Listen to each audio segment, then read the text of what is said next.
Jama'a assalamu alaikum. A yau za mu ci gaba da kawo muku littafin nan naku mai suna Takobin Ajali na Abdulaziz Sani Madakin Gini. Allah ka yi dubin salati ga shugaba jagaba Annabi Muhammad sallallahu alaihi wasallam.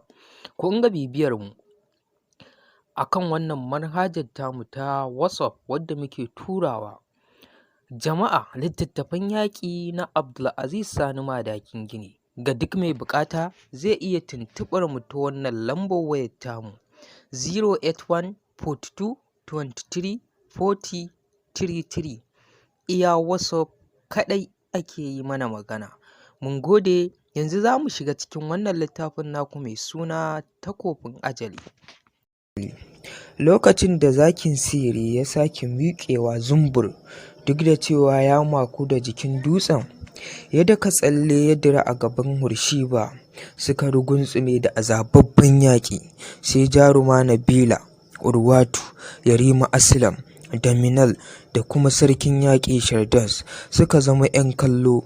Dama a wannan lokacin waɗanda suka suma daga cikinsu sun farfaɗo, nan fa suka cika da tsananin mamaki bisa ganin al'ajabin da ke faruwa. Shi dai zakin sai ya ci gaba da kaiwa Hurshiba mangari, ya kushi gami da cizo, amma duk a banza domin ya kasa koda lakutar fadar jikinta.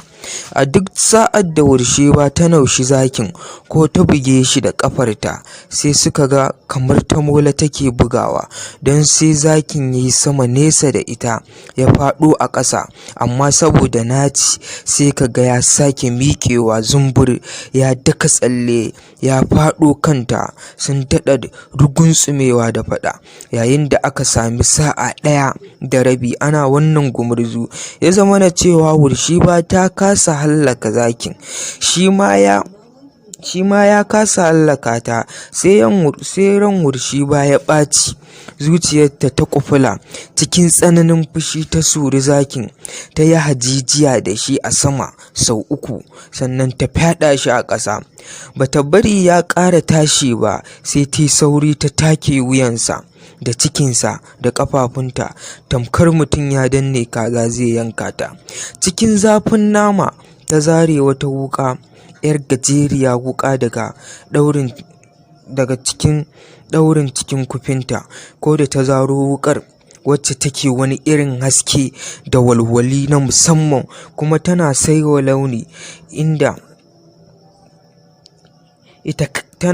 launi ita kaɗai, sai ta kirɓawa zakin a ciki. Take wuƙar ta nutse a cikin zakin, ya yi wani irin ruri wanda ya firgita su Urwatu ainun, suka ji kamar su take da gudu. Kai ba ma su ba kaɗai, tsuntsaye da sauran dabbobin da ke cikin nahiyar dajin sai da suka ɗimauce suka kama guje-guje da koke-koke saboda tsananin razana. Sai waɗanda ke cikin rami suka rinka yin fitar burgu, waɗanda ke waje kuwa suka ringa rugawa zuwa ramukan da ba nasu ba. Sai dai ka ga barewa ta ruga zuwa ramin kura, sun zauna tare suna karkarwar jiki da kallon juna ba tare da kowa ya shaida kowa ba saboda tsananin razana. Sai dai ka ga tsuntsaye suna shawagi daga kan wannan sheƙa zuwa wata sheƙa. Bayan zakin ya gama yin wannan uban ruri, sai jikinsa ya gaba ɗaya ya sandare ya daina motsi. A daidai wannan lokacin ne su Urwatu gaba ɗayansu suka miƙe tsaye cikin tsananin mamaki, suna masu yi wa Hurshiba jinjina da girmamawa ta musamman. Hatta Yarima Aslam da ya sami karaya a ƙafarsa sai da ya yi yunƙurin ya miƙe tsaye, amma sai Gimbiya Minal ta riƙe shi da hannunta, ta dube shi cikin tsananin damuwa ta ce, kada ka yi yunƙurin miƙewa, shin ka manta ne cewa karaya ce a jikinka? Ko da Yarima Aslam ya ji hannun Minal a jikinsa, kuma ya ji wannan batu da ta yi a gare shi, sai ya ji wani irin farin ciki mara misaltuwa ya lullube shi. Bai san sa'ad da ya kama yi mata murmushi ba, har hawayen murna suka suɓuto masa. Bisa mamaki sai ya ga ta turɓune fuska, ta tashi daga inda yake zaune ta nufi inda mataccen zakin yake. Gimbiya Wurshiba ta sa hannunta guda ta zare wukar sihiri ta maida ita cikin kufinta, a daidai lokacin da jaruma Nabila, Urwatu, Shardars suka ƙaraso dab da ita suka yi curko-curko suna yi mata kallo na musamman mai nuna cewa lallai suna cikin al'ajabi. Bisa mamaki sai Wurshiba ta ga Yarima Urwatu ya dube ta, ya yi guntun murmushi a karo na farko ya ce, an gaishe da jarumar jarumai, hakika daga yanzu ke ce shugabarmu a wannan tafiya. Ko da jin wannan batu sai Wurshiba ta ji wani irin farin ciki mara misaltuwa ya lullube ta, saboda jin Urwatu ya yabe ta sa'ad da ta zo dab da shi ba ta yadda suna iya jin numfashin juna ta ce, ai mace ba ta jagorantar tafiya ta sadaukai. Duk da cewa na sami nasarar hallaka wannan siritaccen zakin, na miƙa shugabanci a gare ka, amma ka daɗa jajircewa nan gaba ka yi jarumtakar da ta fitawa domin shugabanci ya dace da kai. Har Urwatu ya buɗi baki zai ce wani abu sai jaruma Nabila ta sha gabansa da sauri kuma ta tari numfashinsa ta ce, ni ce zan yi abin jarumtakar da ya fi naki nan gaba, don haka lallai ni ce zan zama shugaba a cikin wannan tafiya, domin ni ce ta kamaci hakan, tunda ni ce sarkin yakin birninmu. Yayin da Wurshiba ta ji haka sai ta bushe da dariya ta ce, ai shi kenan, lokaci zai bambance mana komai. Ko da gama faɗin haka sai Wurshiba ta dubi Urwatu ta ce, ai sai ka je ka ciro idon zakin domin mu ci gaba da tafiya, tunda akwai sauran aiki a gabanmu. Ba tare da gardamar komai ba Urwatu ya je ya tsugunna a gaban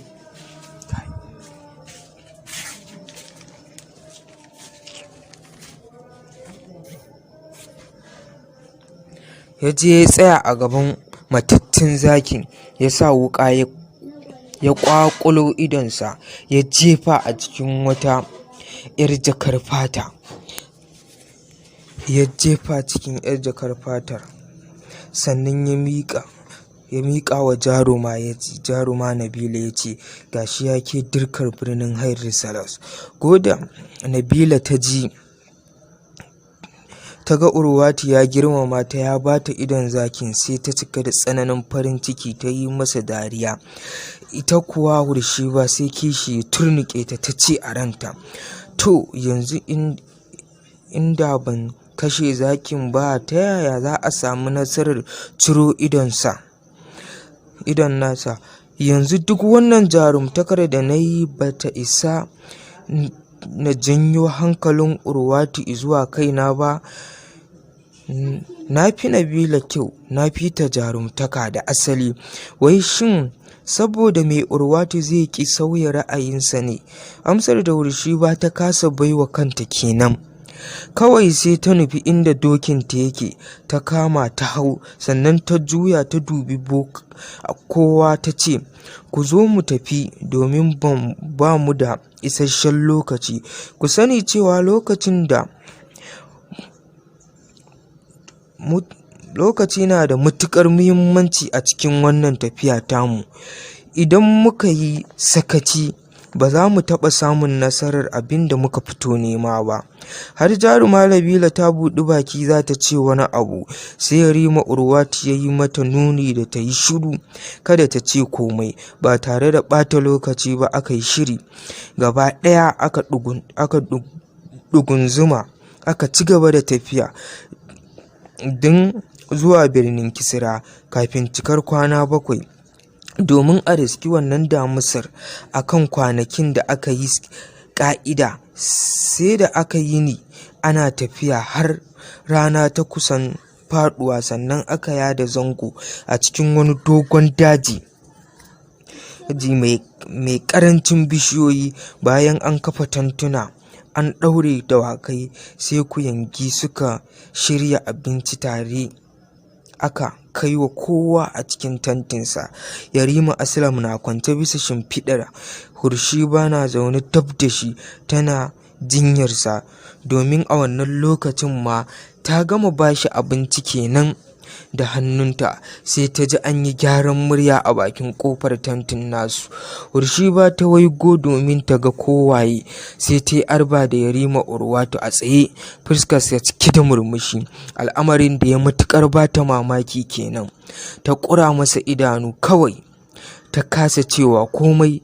Tsawon 'yan daƙiƙu Urwatu na tsaye, Hurshiba bata ce da shi ƙala ba, sai ta yi murmushi ta ce, ai shi mai gida ko bai yi sallama ba baya buƙatar iso idan zai shiga gidansa. Urwatu ya yi murmushi ya ce, godiya nake. Kawai sai ya shiga cikin tantin ya zauna dab da Yarima Aslam, ya dafa kafaɗarsa ya ce, sannan abokina, ya kafar taka? Aslam ya yi murmushi ya ce, ai na samu sauƙi. Duk su ukun suka sake yin shiru tsawon 'yan daƙiƙu, sannan Urwatu ya dubi Aslam ya ce, ai ni ina ganin cewa zai fi kyau ka haƙura da ci gaba da wannan tafiyar, ka koma can wajen mahaifina ka zauna ka jira mu har mu dawo, tunda ga larura ta same ka. Ko da jin wannan batu sai fuskar Yarima Aslam ta sauya zuwa tsananin damuwa, ya yi ɗan shiru bai ce komai ba. Daga can sai ya dubi Urwatu ya ce, ya kai abokina, ka yi sani cewa da dai na koma gida na ci gaba da zama ba tare da ku ba, gwara na rasa rayuwata a cikin wannan tafiya da muke yi, domin tunaninku da fargabar halin da za ku shiga za su iya jefa ni cikin halaka. Ko da jin haka sai Urwatu ya cika da tsananin mamaki ya ce, shin tunanin yar uwarka Hurshiba ne zai jefa ka cikin wannan hali, ko kuwa tunaninmu ne mu da muke baƙi a gare ka? Yarima Aslam ya ce, tunanin mutum ɗaya ne zai jefa ni cikin wannan hali, kuma ba kowa ba ne face 'yar uwarka Gimbiya Minal. Ka yi sani cewa tun daga ranar da na ƙyalla ido na ganta, na ji na kamu da tsananin ƙaunarta a zuciyata, amma na fuskanci cewa ko kaɗan ba ta da niyyar saurara ta. Abin da na kasa ganewa shine, shin ba ta so na ne, ko kuwa ba ta da niyyar yin soyayya ne? Ina so ka taimaka mini ka janyo ra'ayinta zuwa kaina, domin bana zaton zan iya rayuwa idan babu ita. Duk wannan hira da ke wakana tsakanin Yarima Aslam da Yarima Urwatu, Hurshiba ta yi shiru kawai tana kallon su, jira kawai take yi ta ji amsar da Urwatu zai baiwa Aslam. Yayin da Urwatu ya ji buƙatar Aslam sai ya yi shiru bai ce komai ba, ya ɗan sunkuyar da kansa ƙasa. Daga can sai ya ɗago kansa ya dube shi ya ce, ya kai abokina, a gaskiya ina tausaya maka bisa wannan hali da ka shiga, domin na san halin 'yar uwata mace ce mai taurin kai da kafiya a bisa al'amarinta. Ina so ka sani cewa 'yar uwata Minal tana son ka, amma ba za ta taɓa nuna maka so ba face burin mahaifinmu ya cika. Don haka ina mai shawartarka da ka taka soyayyarka a hankali, saboda ita soyayya siraɗi. A nan za mu dakata da kawo muku wannan littafin naku mai suna Takobin Ajali.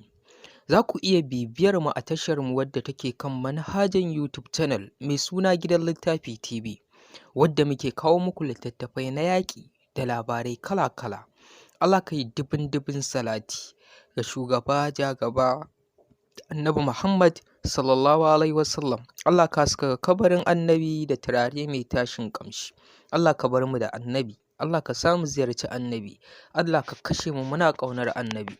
Subhanakallahumma wa bihamdika, nashhadu an la ilaha illa anta, nastaghfiruka wa atubu ilaik. Wassalamu alaikum, sai anjimanku.